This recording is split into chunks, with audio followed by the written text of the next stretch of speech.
see the way they hate. And I know better than to listen to the people who are calling us slaves. I can feel the sunlight shining. Well, good morning and welcome to episode 862 of the Lots Project Morning Show, where the coffee is strong, the opinions are stronger, and everything is always filter free.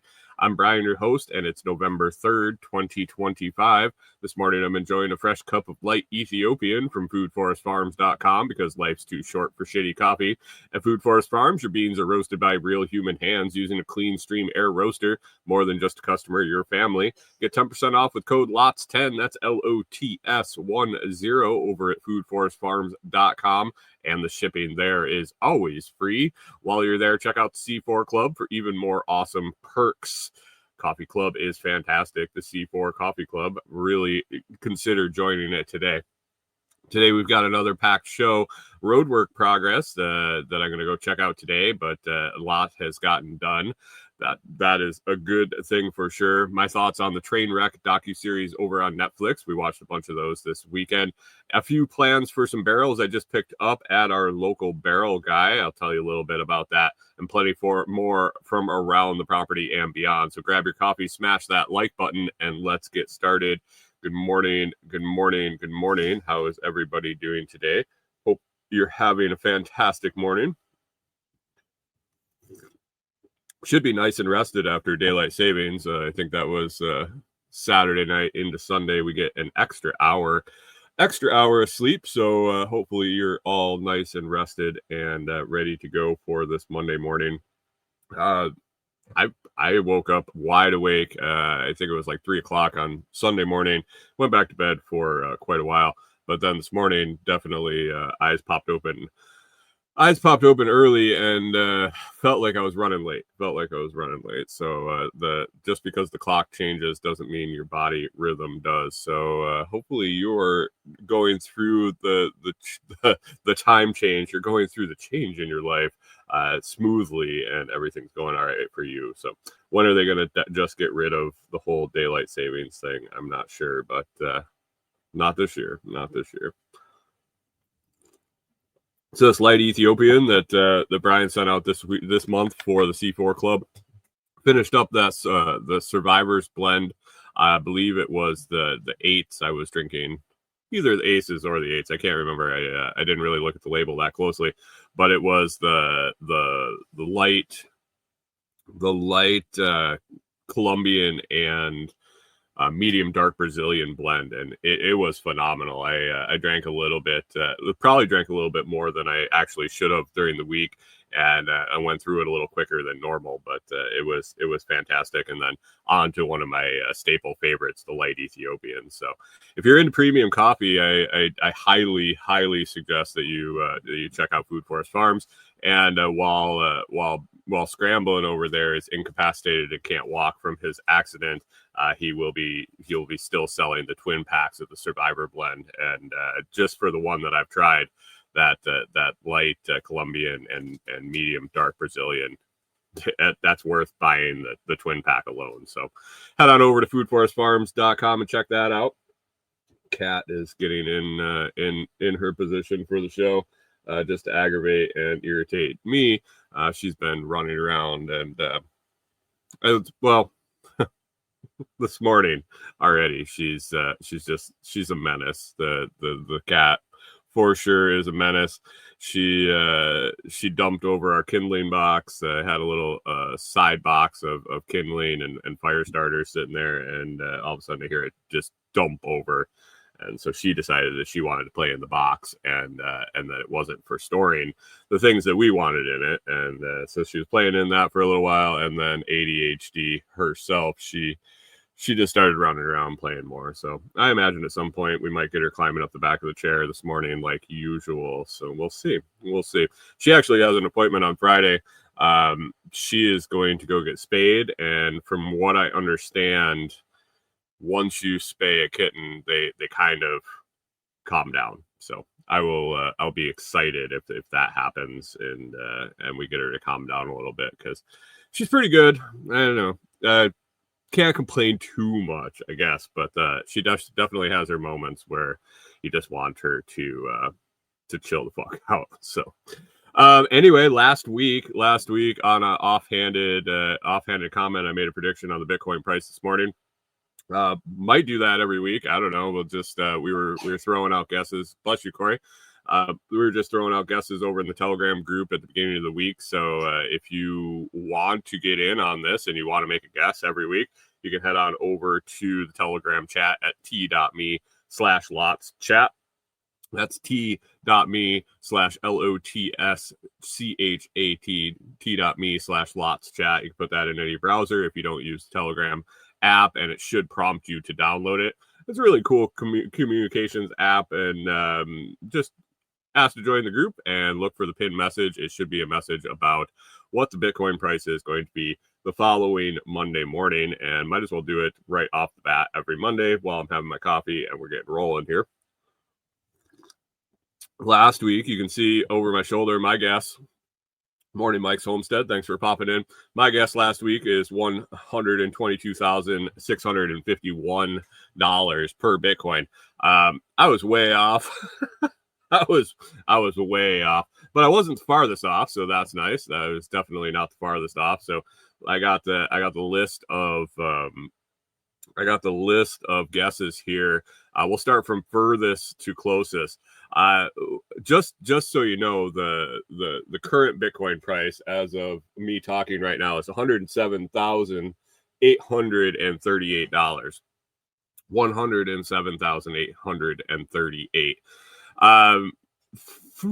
So we got 1, 2, 3, 4, 5, 6, 7 guesses in this week. First guess was the furthest away, was 128,555. That was Mr. Coffee Scrambling himself from foodforestfarms.com was the furthest away. Brr, boo. Oh, I should get the hold on, guys. Scramble it in with the guess of 128,555. Oh, it was bad guess. Then we got John Palmer coming in at 125,783. Not much better. My guess, I already said 122,651. Get a little closer. Blueberry, Texas, over in the Telegram group, guessed 118,757.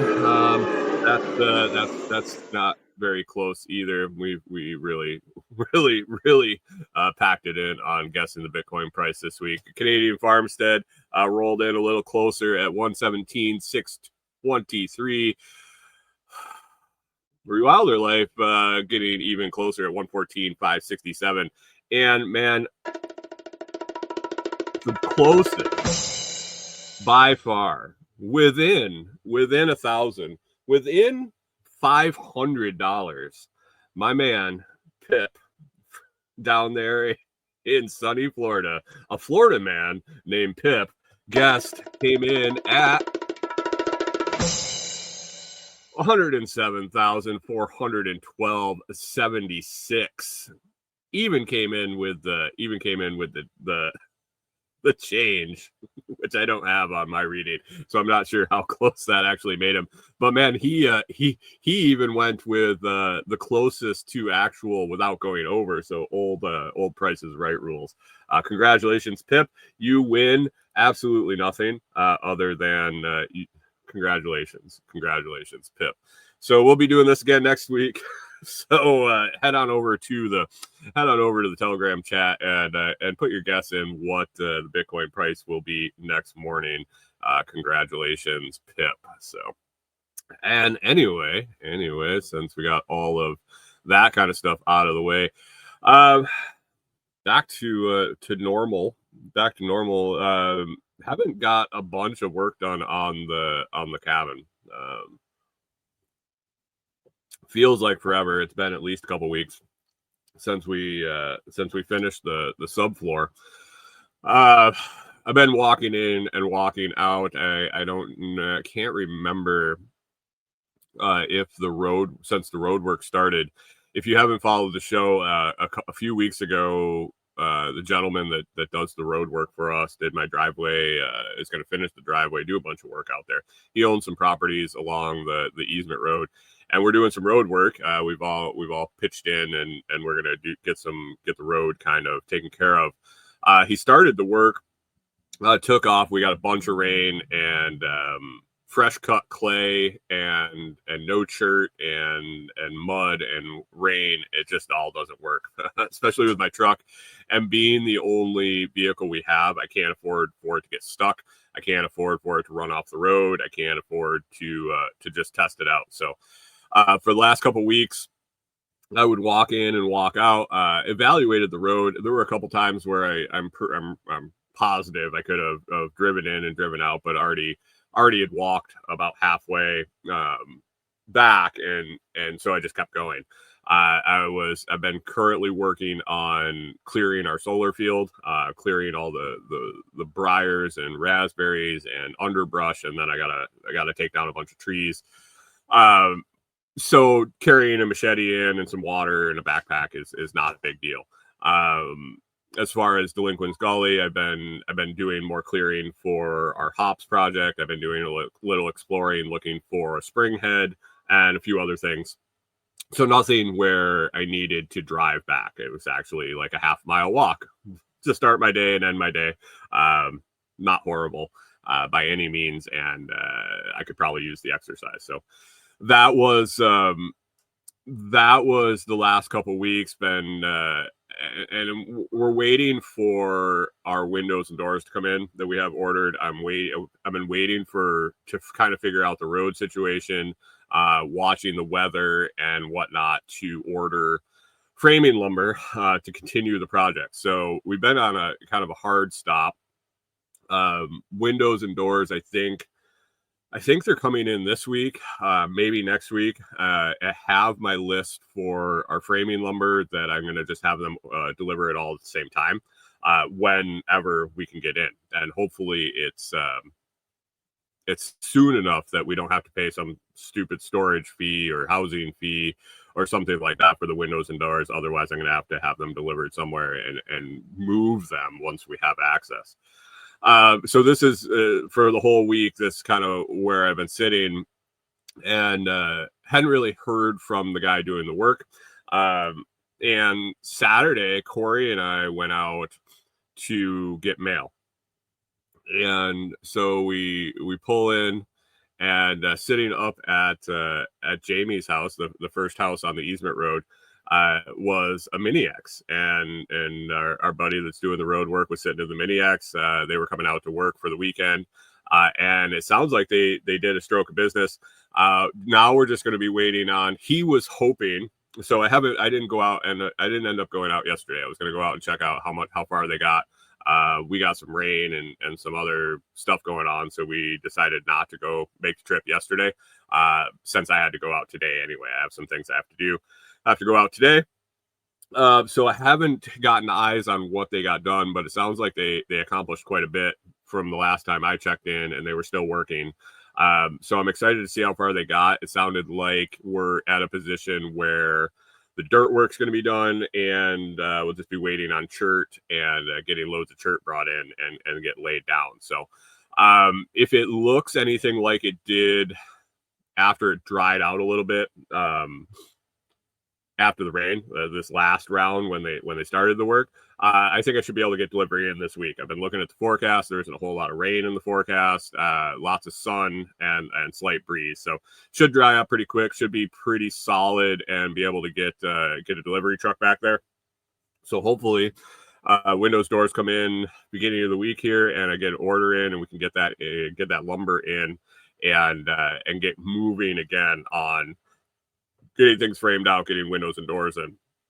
And then after we get that done, we'll get that metal siding on the outside and at least be dried in, if not framed in, dried in, and insulated before it gets super cold. So we will see. I'm excited to go out and check out the road work, check out what he decided to do and how much they got done. So that'll be later this morning. So you'll have to stick around for next week to get the update on whether road is accessible if we got a material delivery, and what happened during the week. So that is the cabin lack of update, I guess, would be a better term than update.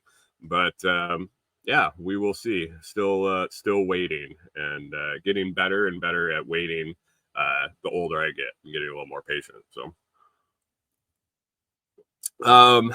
let's see. So not much of update there. Oh, I did make a little progress on some cabin projects. I guess not cabin projects for us when we get out there full time. Going to be, I had to pick up a burn barrel. We're accumulating some cardboard. We're accumulating some other stuff that really isn't the best material for using. We want to start getting rid of some garbage that's out there, so picked up 55-gallon drum. May or may not be having some little fires in that. And also picked up some drums for a biochar project. That I started designing kind of a biochar system quite a while ago, a couple of years now, when we were traveling, or when we were first settling down, and it just had to kind of fall by the wayside, basically because I didn't have anywhere to work on it. I just had other things, more pressing things to do. Now that we're going to be out there, and I have some more tools, I picked up a welder. I recently got a wireless jigsaw as a sample product to test out. I have some tools, and I have a space. I have some spots to put things. I'm going to go ahead with messing around with some biochar again. And I'm really just going to start out with a miniature version of the large trailer I would eventually end up liking to design. So I'm going to go with a 55-gallon external drum with a 30-gallon internal retort inside it. So basically a 55-gallon drum with all the wood in it to burn, to heat up the wood inside the 30-gallon drum, which will end up turning into the biochar. Gentleman close to the property, he sells barrels. He sells used barrels, used IVC totes, plastic drums, metal drums, all sorts of stuff. We've picked up some black plastic IVC totes for him for rainwater collection. And I just keep an eye on his Facebook post and look for barrels. He sells burn barrels, he sells closed top barrels, he sells all sorts of stuff. So I was browsing this week, and I saw that he had 30-gallon drums, metal drums, and that's the ideal size for this kind of retort inside a kiln, inside a burn barrel setup for making biochar. And so I reached out. I said, "Hey, man, you have 30-gallon open top in stock?" And he's like, "No, I don't. I actually got a guy that swings by every time I get him in. He swings by and picks them all up, and he makes heaters out of them or something." And I was like, "Oh, bummer. Can you let me know next time you get an order in? It's not imminent. I don't need it today, but sometime soon I'd like to pick one up from you." And it wasn't like maybe 7 hours later, he sends me a message. He's like, "Hey, guy just dropped off a bunch of 30-gallon drums. If you want one, I would go. It's usually only a couple days," and that guy comes and scoops them all up.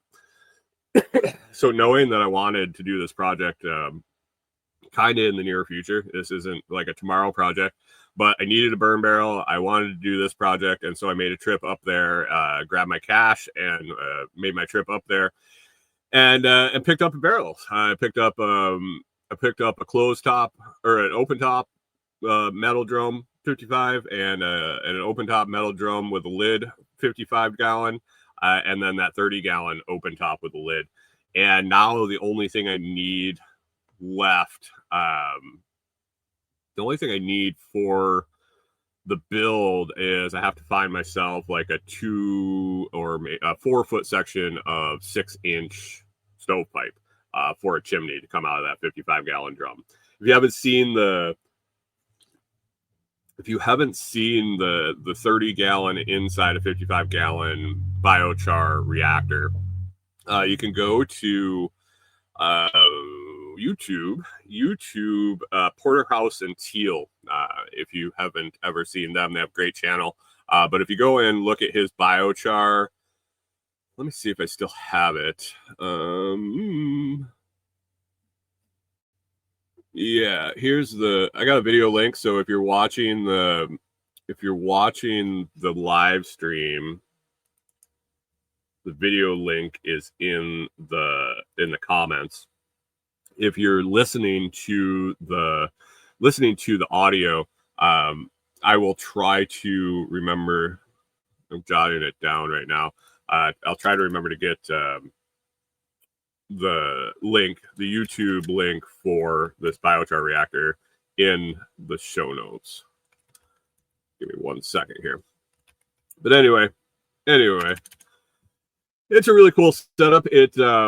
One of the things I like most about it is you fill the negative space. So obviously you put a 30-gallon drum inside a 55-gallon drum, and there's some extra space. You fill that with the wood that starts the reaction. Basically you burn it and get it hot enough that the wood sealed inside the 30-gallon starts to off gas. It starts to put off wood gas.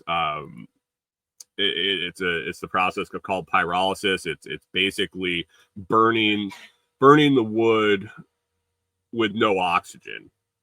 And instead of burning like a fire, it actually heats up to the combustion temperature, and it puts off organic gases. It off gases basically what they call wood gas. And if you put some holes in the bottom of the 30-gallon drum, it'll push the wood gas out. And the wood gas is flammable. It's very volatile. It's pretty flammable. It's definitely flammable. And the beauty of this system is once the reaction starts and the inside drum starts pushing off that wood gas, and it pushes out the holes into the already lit wood that's heating up this center container, that wood gas basically becomes the fuel to complete the heating cycle of making the biochar on the inner drum.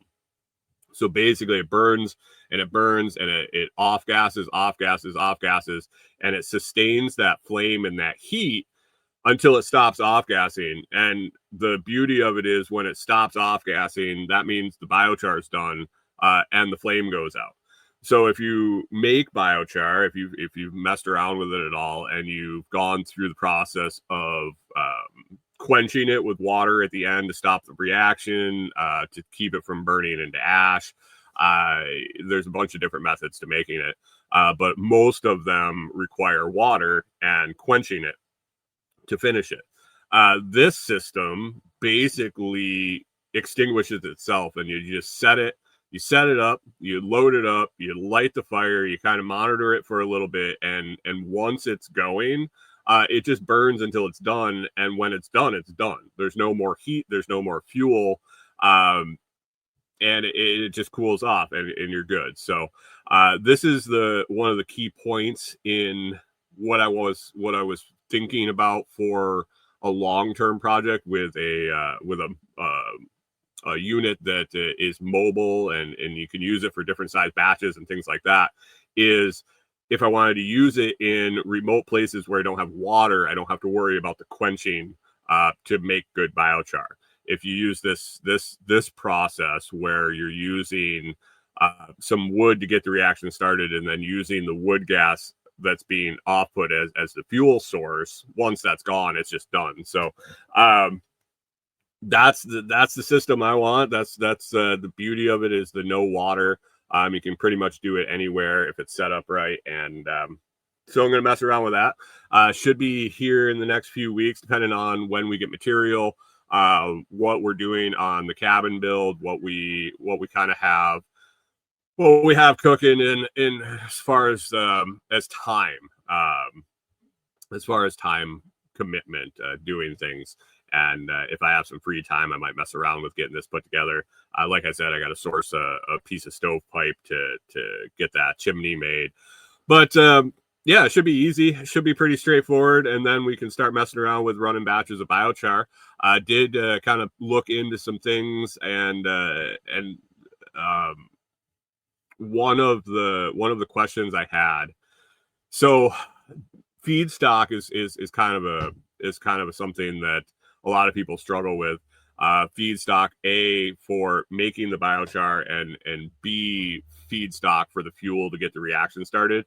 And so I've been kind of sourcing out places for that, basically looking for furniture shops or mills or things of that nature with that have cut off scrap that they can't really sell, they can't really do anything with, and they usually give it away for free or very low cost.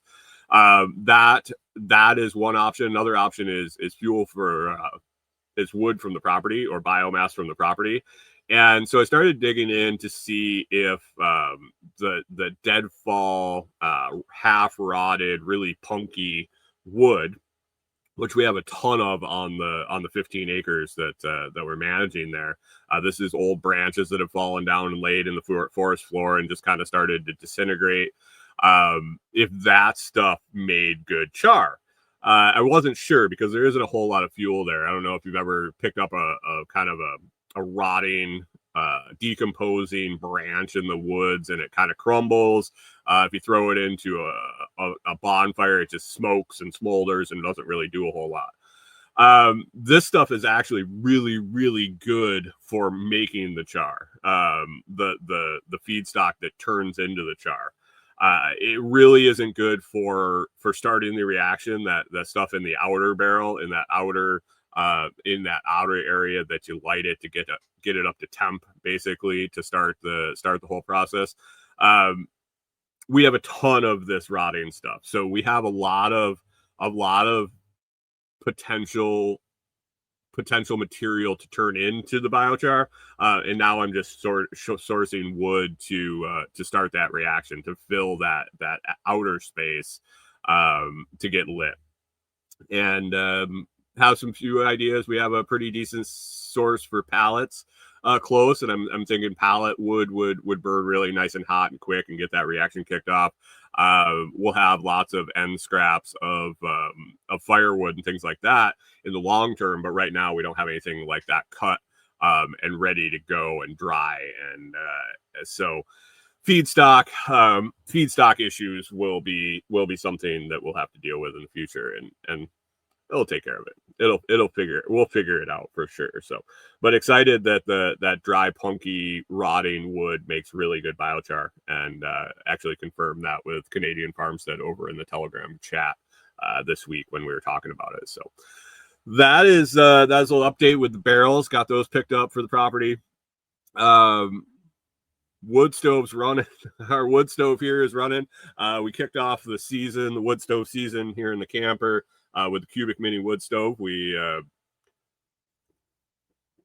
getting down to the high to mid 30s this weekend, overnight temperatures, and then not really up. They're kind of rainy, dreary, drizzly days where the sun wasn't beating on the camper and raising the temperature. And so we decided to kick off some fires. I think we started Friday evening. We had one just to get things going and make sure the stove was up to snuff. I talked about last week that I got up and cleaned the stovepipe and got everything prepped up and ready.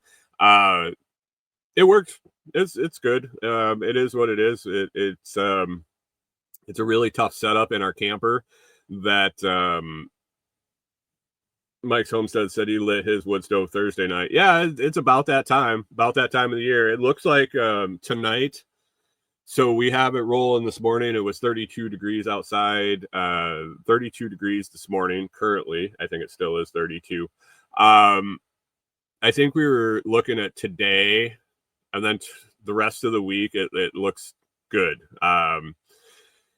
We have to play a game here. We look at the forecast, look at what the day is going to be, because if we light a fire, if it's going to be like the low 40s and then it's going to be in the 70s during the day with bright sun, by like 9 o'clock, it's warm in the camper from the sun beating on it. So we have to kind of look at the day as a whole and decide whether we want to light that fire off. I think we're going to be there probably today, maybe tomorrow. The problem is my stack of wood outside that I was hoping it was left over from last year and had it stacked up there. I'd been peeking at it recently to decide if it was any good, and it looked nice and dry. It looked like it sat there all year and dried out. If you recall, if you were listening to the show last year, you'll recall that I purchased some wood, a couple batches of wood last year that weren't necessarily seasoned and dry like they should have been if they were for sale. Realized quickly that people in Tennessee and people in Minnesota have completely different ideas of what dry season wood is, and it makes sense. I mean, Tennessee, you're not using your wood stove like you are in Minnesota, life or death. I think Tennessee, even if your wood stove didn't burn real hot or it didn't work real well or didn't light and it's a pain in the ass, it's not the end of the world. It doesn't get too extremely cold here, and when it does, you can get by, or you can find some place to get warm. Minnesota, it's such a long season, it gets so cold. If you don't have dry season wood, you're just basically screwed. So coming from a different world, and even growing up in New York, there was cold.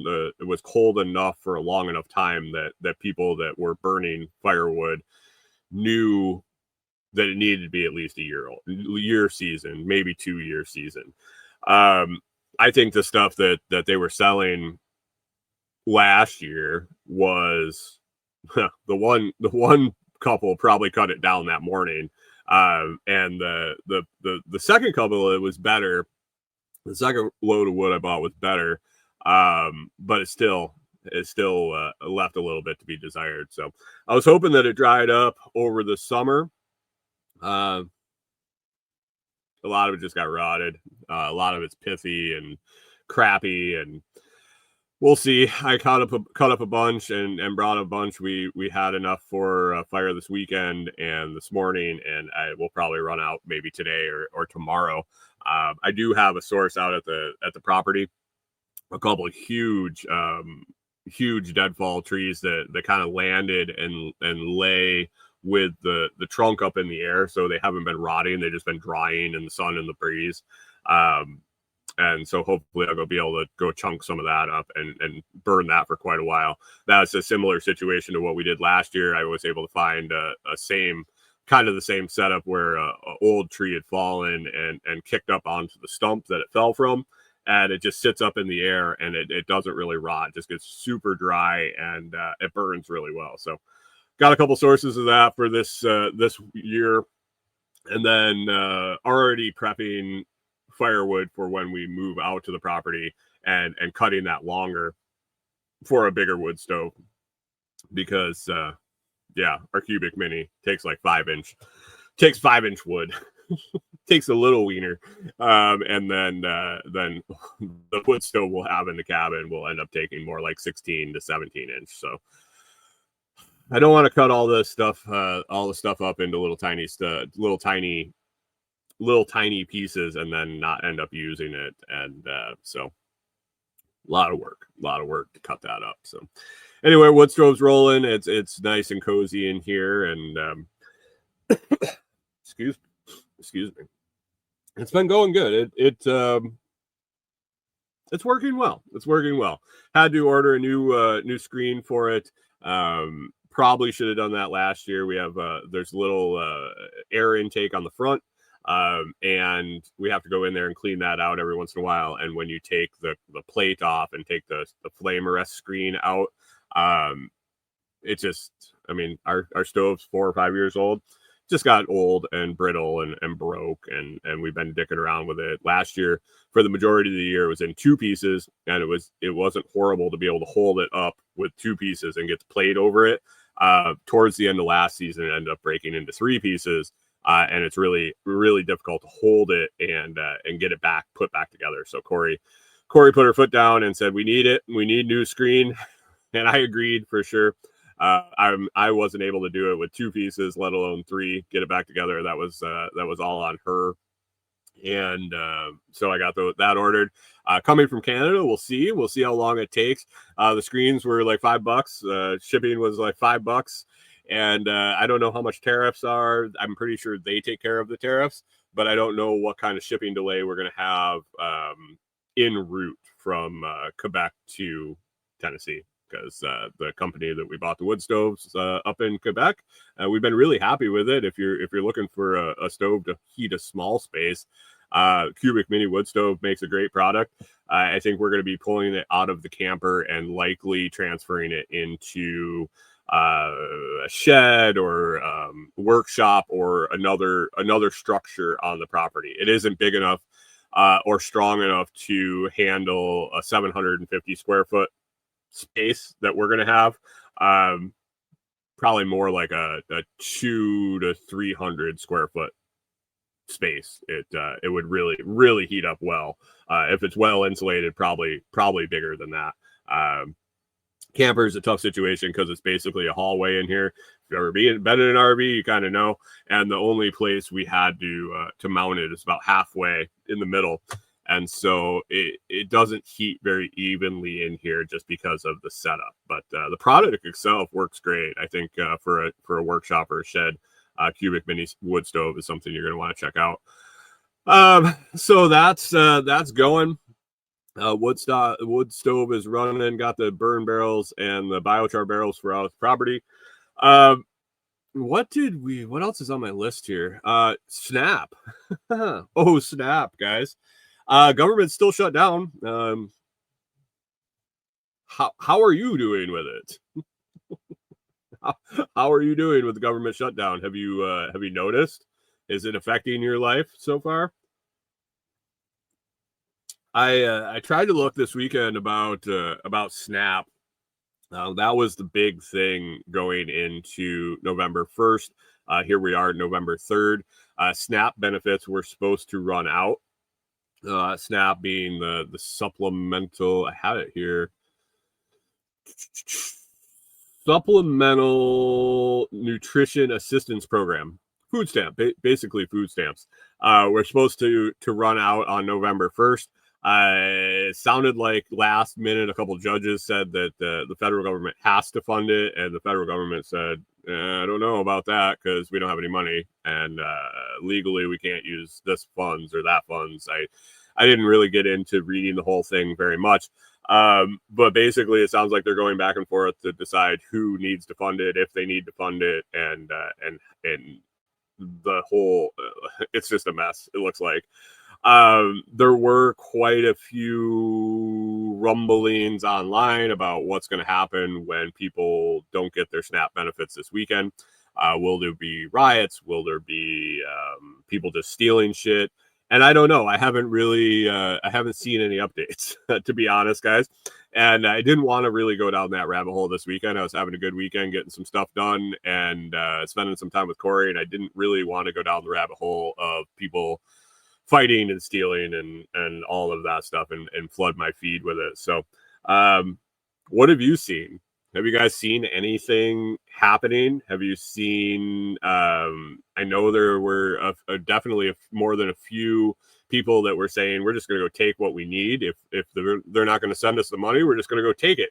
I haven't seen a whole lot. I think I saw a parody of that video, but really I didn't spend much time on socials this weekend for sure. So I don't know what's happening. I don't know what's happening. Locally, we didn't go out. We went out to the property, and the rest of the day we stayed home.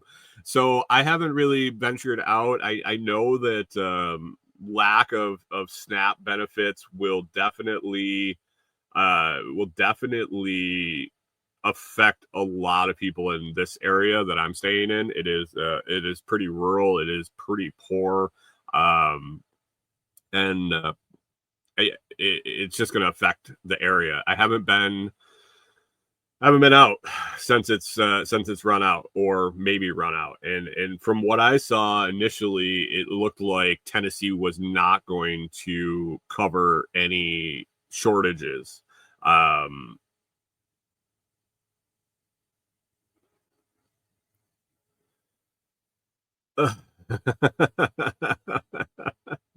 Mike's hopes. Mike's Homestead said, saw my first indication Saturday, wanted to check out the water height where I fish, and the USGS website said data could be unavailable, but it was there. Well, thank God. Imagine if you had to go and measure the height of the water yourself. But it was there. So good. This area definitely is, it's going to be affected. But the beautiful thing I did see on social media over the weekend, which made me feel good, made me also scratch my head a little bit, was I've seen at least a dozen, and I'm sure there's more, just a dozen in my small feeds, different places that were doing food drives, were doing charity fundraisers, were putting together emergency food boxes, were organizing distribution for donated food. And I remember when I was a kid, there was a lot more of this. There was a lot more of the church. I'm not a huge church guy. I'll be the first one to tell you that I don't go to church. I have a lot of questions for people. I don't have a problem if you do. It's not for me. I like to discuss it. It's an interesting thing to me, but I just don't partake. But the churches took care of a lot of food shortages, a lot of food bank stuff. There were private organizations that were handing out food. There were, it felt like there was a lot more of that. And I read something along the way in my life, and I can't remember where it came from or who said it, but it was an analysis of charitable donations having an inverse relationship to taxation amounts. So as taxes went up and the government took more of your money, you had less money to donate. And one of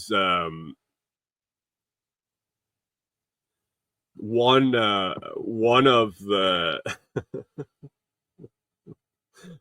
things you probably pay the taxes first is because they'll come and put you in a cage if you don't pay those.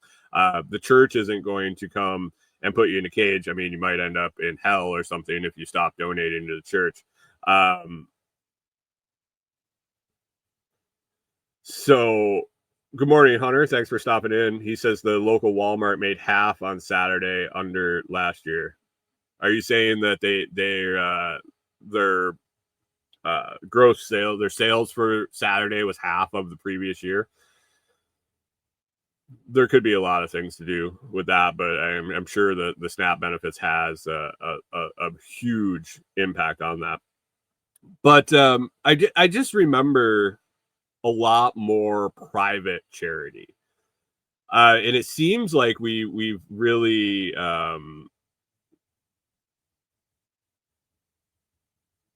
it seems like we've gone to a complete reliance on the government, and that local stuff has really faded away.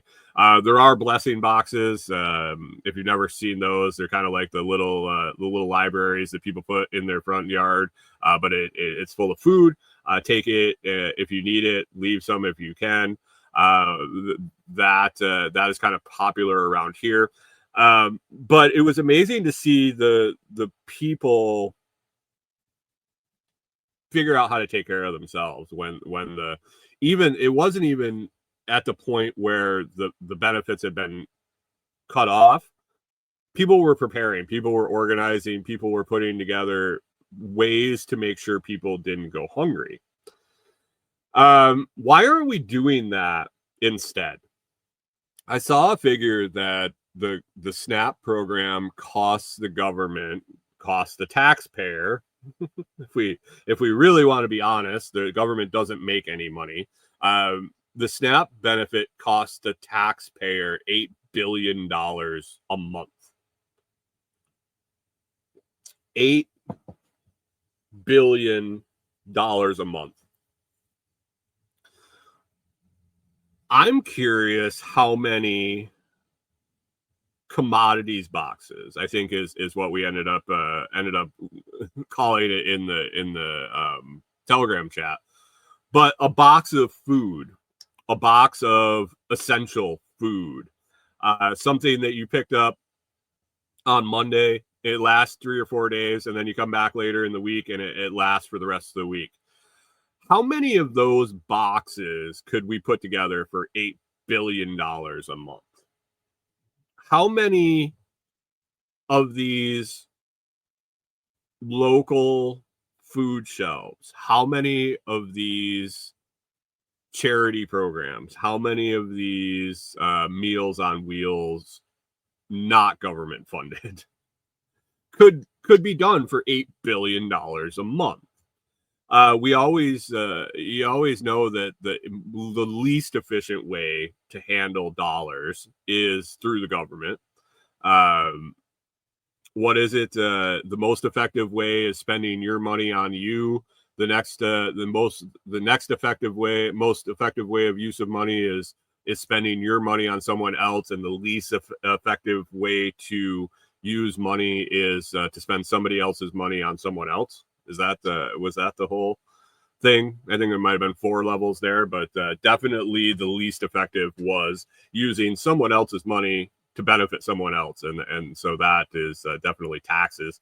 Hunter says the news reported that a local soup kitchen served 700 meals over the weekend, but that's about normal if you dig. Nearly half the Haitian immigrants are on SNAP. How many? What's the number? 6 is half of 12.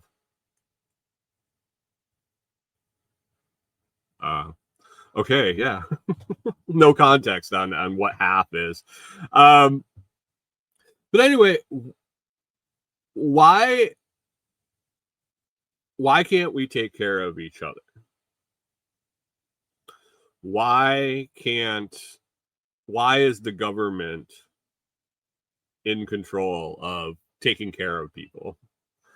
If you were on SNAP, and really, it's a tough question, because I think if you're listening to this program, if you're listening to this podcast, or you're in my audience, you're probably more than happy with people taking care of each other instead of relying on the government.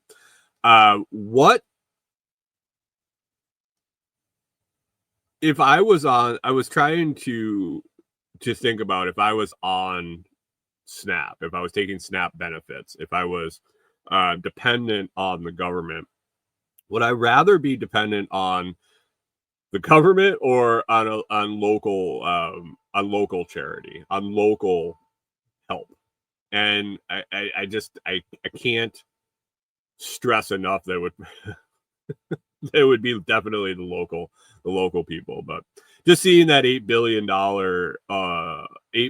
a month price tag on SNAP, and watching how quickly folks organized and have food available and ready for distribution, and a plan for distribution within days of a potential outage of the SNAP program with no funding. This all came from people that have already paid taxes, so they've already given the money for the other program, and somehow have come up with the means and the funds and the food to fill these shelves and be ready.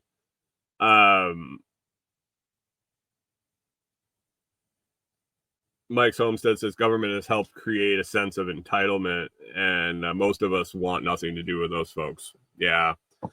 The entitlement part of it, the you owe me,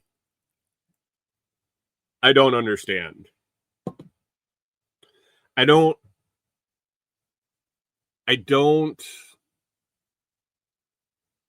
feel, I don't have I can't put together how that ends up happening. and it might be just a systemic problem. When has it been generations that it's been happening? Has your family or have you been receiving SNAP benefits since? Is that like the first thing you know? Is that the only thing you know? I picture myself having to go and ask for help, which is very hard for me to begin with. But going and asking for help, and then trying to do the gymnastics in my head to feel that I'm owed that help at some point. And if somebody isn't willing to help, being upset at that point.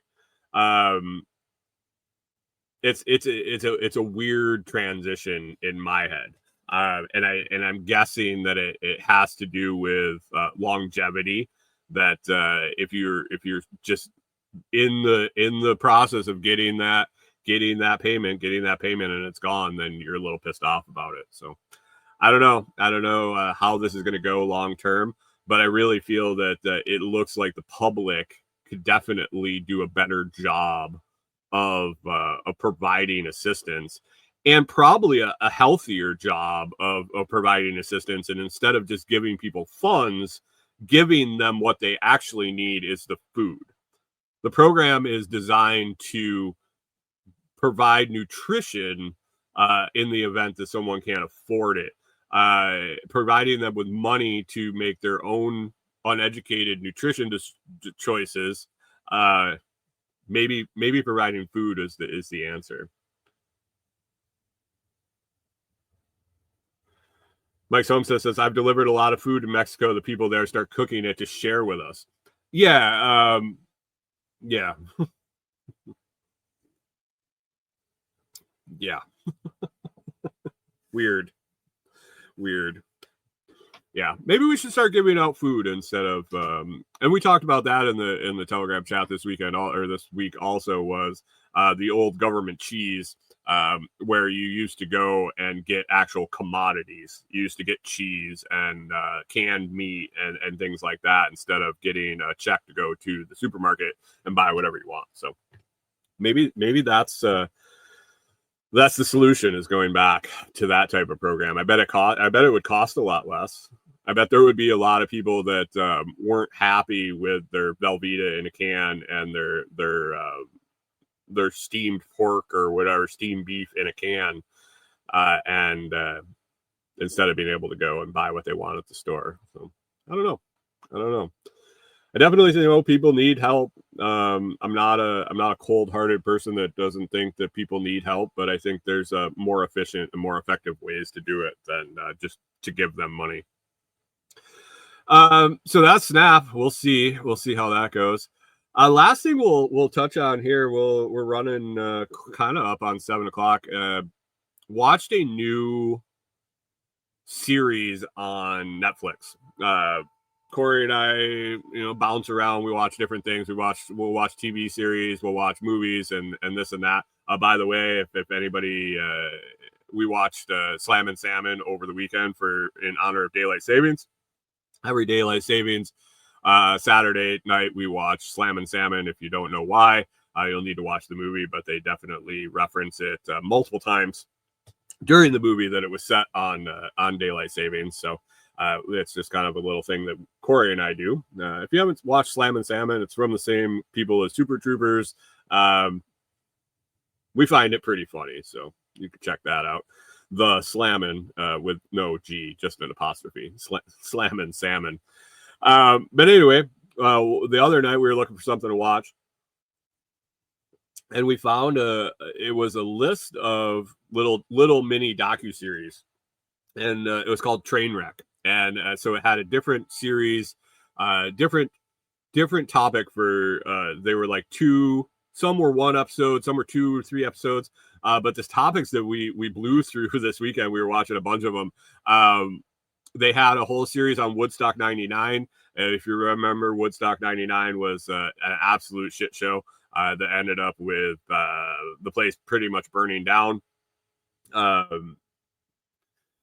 Mike Somerset says, I can find pictures of Mexican food sets. I'll share. They're cool from scratch ingredients most SNAP recipients would not want.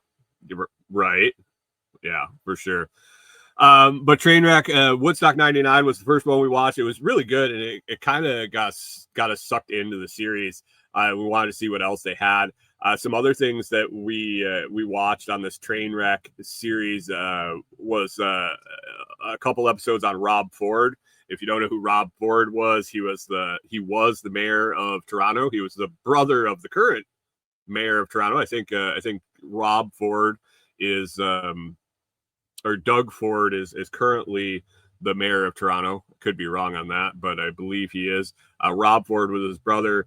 You might recall back in the was that in the early 2000s when he got caught smoking crack.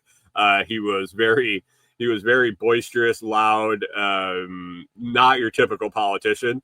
So Rob Ford was a whole episode. You could learn all about him. There was a couple episodes on American Apparel, the clothing company that popped up and is now, I don't know if it's still around or just kind of hanging on. But American Apparel, that was an interesting story. The CEO of that company was something else for sure. Balloon Boy, the guy, the whole hoax of the kid going up in the homemade flying saucer in Colorado, that story was on there.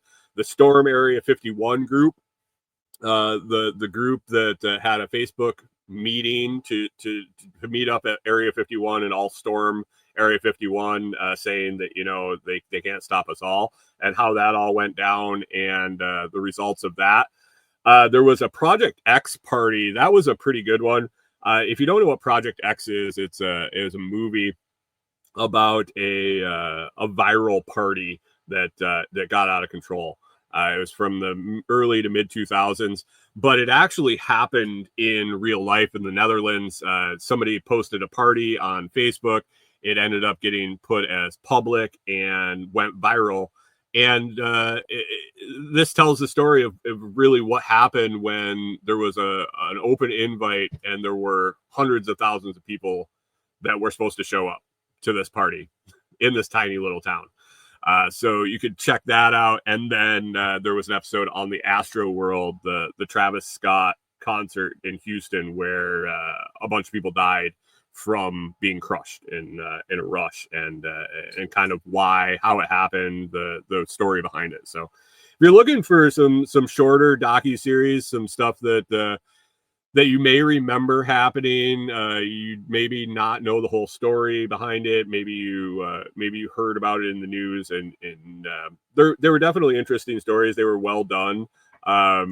Check it out. Trainwreck over on Netflix, and I would definitely suggest the Woodstock 99. The Rob Ford one was really good. The Project X one I found pretty entertaining. So that's kind of what we've been watching. Got some product reviews coming up this week. Been checking them out. I actually have to check on one this morning when I head out to the property. I have a trail cam. Got a trail cam in that I'm evaluating, and then let me see. I think it's right here. Got a really nice foldable fillet knife for you fishermen. Maybe you, Mike Sumstead, might be interested in the Fleesa foldable fillet knife. Have that. I've been messing around with. Got to make a video on that. Got a wireless, cordless jigsaw that it's still in the box. That's actually picked that up this weekend from the mail. I got to get that out and check it out. But I got a bunch of products on the way. I took a step back and really wasn't requesting a whole lot of products. I was getting caught up with a bunch that I had evaluated and was working on the cabin a lot. And since the cabin work really tailed off, I went on and put some time in and looked for some more products to request and talked to a bunch of companies about getting some samples in for evaluation to just get some more videos up. And so I got a bunch of stuff coming. I'm excited about that. The trail cam was easy setup. We'll see how the video and the pictures turn out. I put it someplace where I definitely will get some pictures, if not just me walking up to it and walking away from it. So that is something that I will check out today, and probably give it a little bit more evaluation, and then like I said, I got more stuff coming in the mail, so I'm excited about that. So beyond that, that's kind of what I had on the list. I'm gonna wrap it up here. I got a bunch to do today. I got to get out, check out on that road. I have figure out a plan, figure out if we're going to be able to get a delivery truck in there or not, and figure out a contingency if we can't, and get rolling back on working on the cabin. I'm excited about that. So if you are want to hang out with us during the week, and you want to over in the Telegram group, Mike Desjardins put pictures of the stuff that they took out to when he was delivering food in Mexico. You should definitely check that out. You should join us in the Telegram group, t.me/LotsChat. That's t.me/LotsChat. Great group of people that hang out, and we have conversations on all sorts of stuff during the week. So got to put in my my Bitcoin prediction for next week. I'll do that every week before the show is over, and then you can put in your guesses over on the Telegram chat. We're at 107,747. Next Monday, I feel we're going to be at 119,669. 119,669 is my guess for next Monday. If you want to get in on the guess, there isn't really anything you win. You get to have your name announced. I don't know. At some point, I might do a contest on the closest two, but right now we're just kind of guessing for fun. So head on over to the Telegram chat, put your guess in for next Monday morning, and we will read them live on the show. Beyond that, guys, I hope you have an awesome week. It's supposed to be a beautiful week of weather here, and hopefully we get rolling again on the cabin project, so we can eventually end up out there and enjoying nature. So hope you have an awesome week. I hope you get everything done you need. We'll see you over in the Telegram chat. Be sure to check out the sponsors and stuff listed in the video and audio descriptions. Help support the show, and I appreciate that. So we will talk to you again next Monday morning. At